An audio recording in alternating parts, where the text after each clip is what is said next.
ವೀಕ್ಷಕರಿಗೆ ನಮಸ್ಕಾರ. Welcome to my YouTube channel. ಜೀಕರಣ ವಾಹಿನಿ ಪ್ರಸಾರವಾಗುತ್ತಿರುವಂತಹ ಕರ್ಣ ಧಾರಾವಾಹಿ ಕೂಡ ತುಂಬಾನೇ ಜನಪ್ರಿಯತನ ಪಡೆದಂತಹ ಧಾರಾವಾಹಿ ಅಂತಾನೆ ಹೇಳ್ಬೋದು.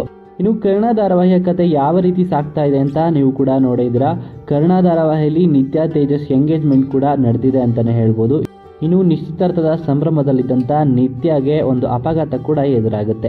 ಆ ಅಪಘಾತವನ್ನು ಕಂಡು ಎಲ್ಲರೂ ಕೂಡ ಶಾಕ್ ಆಗ್ತಾರೆ. ಇನ್ನೊಂದೆಡೆ ನಿಧಿ ಕೂಡ ಶಾಕ್ ಆಗ್ತಾರೆ. ಇಲ್ಲಿ ಇದಾದ ಬಳಿಕ ಕರ್ಣನೇ ನಿತ್ಯನ ಕಾಪಾಡ್ತಾರೆ. ಇನ್ನು ಕೆಲವೊಂದಿಷ್ಟು ಸೋಷಿಯಲ್ ಮೀಡಿಯಾಗಳಲ್ಲಿ ನಿತ್ಯ ಪ್ರೆಗ್ನೆಂಟ್ ಎಂದು ಸುಳ್ಳು ಸುದ್ದಿಯನ್ನು ಹಬ್ಬಿಸ್ತಾ ಇದ್ದಾರೆ. ನಿತ್ಯ ಇಲ್ಲಿ ಯಾವುದೇ ರೀತಿಯ ಪ್ರೆಗ್ನೆಂಟ್ ಆಗಿರೋದಿಲ್ಲ.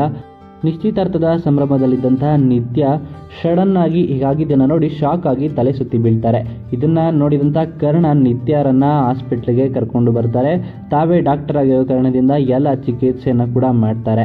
ಗಾಬರಿ ಆಗುವಂಥದ್ದು ಏನೂ ಇಲ್ಲ, ಡೋಂಟ್ ವರಿ, ಆರಾಮಾಗಿದ್ದಾರೆ ಅಂತ ಹೇಳಿ ಅಂತ ಕೂಡ ನಿಧಿ ಹತ್ರನೂ ಕೂಡ ಡಾಕ್ಟರ್ ಕರ್ಣ ಅವರು ಇವತ್ತಿನ ಸಂಚಿಕೆಯಲ್ಲಿ ಹೇಳ್ತಾರೆ.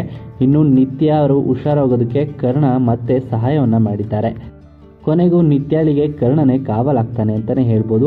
ಇವತ್ತಿನ ಸಂಚಿಕೆಯಲ್ಲಿ ಈ ವಿಡಿಯೋ ಪ್ರಸಾರವಾಗುತ್ತೆ.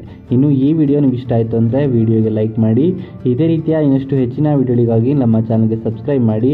ಕರ್ಣ ಧಾರಾವಾಹಿಯಲ್ಲಿ ಪ್ರಮುಖ ಪಾತ್ರದಲ್ಲಿ ಕಾಣಿಸ್ಕೊಳ್ತಿರುವಂಥ ಕರ್ಣ, ನಿತ್ಯ ಹಾಗೂ ನಿಧಿ ಜೋಡಿ ಬಗ್ಗೆ ನಿಮ್ಮ ಅನಿಸಿಕೆಯನ್ನು ಕಮೆಂಟ್ ಮೂಲಕ ಕಮೆಂಟ್ ಮಾಡಿ ತಿಳಿಸಿ.